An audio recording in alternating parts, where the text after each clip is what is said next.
This is NDTV, and you're watching Classics.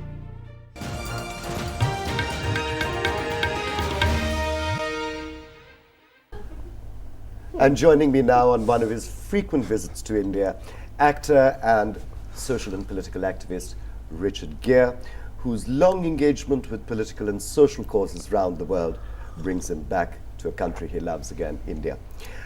It's for AIDS awareness, one of your personal crusade that you return here, but in particular for pediatric AIDS. Well, there's three events that I'm doing here, and all of them mean a great deal to me. The first one is to give a very emotional and prestigious award from the people of Tibet and from actually the organization International Campaign for Tibet, which I'm the chairman of, with His Holiness the Dalai Lama. We're giving the Light of Truth Award to the people of India for the incredible care and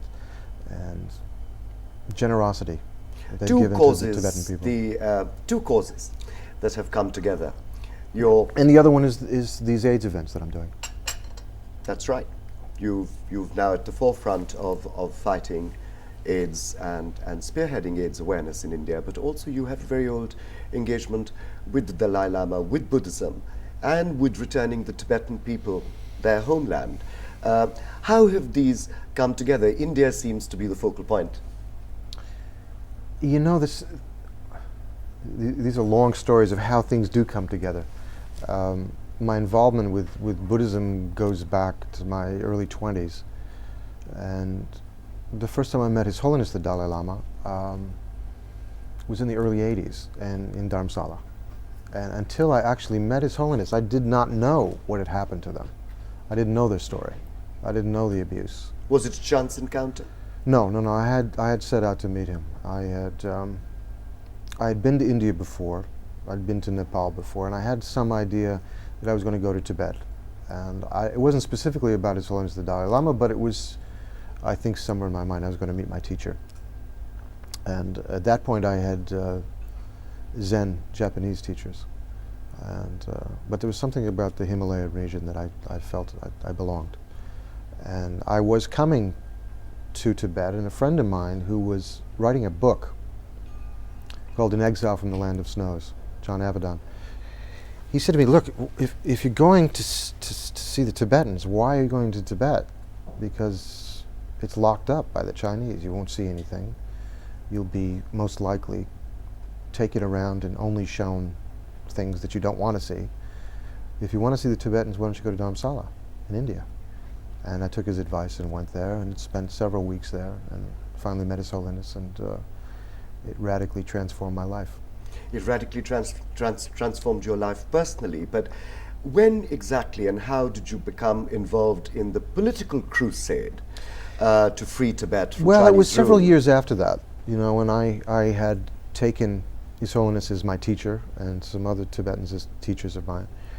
And it was very deep in my heart as it has gotten richer and richer over the years until it's hard to take a breath without being part of me at this point. But there came a point in the mid-'80s when His Holiness and I had a talk, and he rather emotionally said, you know, the Tibetan people rely on their friends, and specifically the friends in the West who have access to power and to media to do something. And it was at that point that I got very serious about it in terms of helping them in a social and political way. Mind you, in the world of realpolitik, though you've been a persistent and well-known face for freedom for Tibet, you haven't really met with much success, have you, say, in the case of successive American administrations? Well, success, you have to define them in different ways. You know, this is not, nonviolence takes a long time. And the path that the Tibetans have chosen is nonviolence. It's a different kind of path that has a different taste of success to it. We know that it takes longer, but in the end, it's deeper, it's long-lasting, it's true, and it doesn't falter. Once you've achieved it, you're there. Violent movements in the end, create more violence and problems, and ultimately they fall apart. We can see this every day in the world today. The movement, I think, has made extraordinary.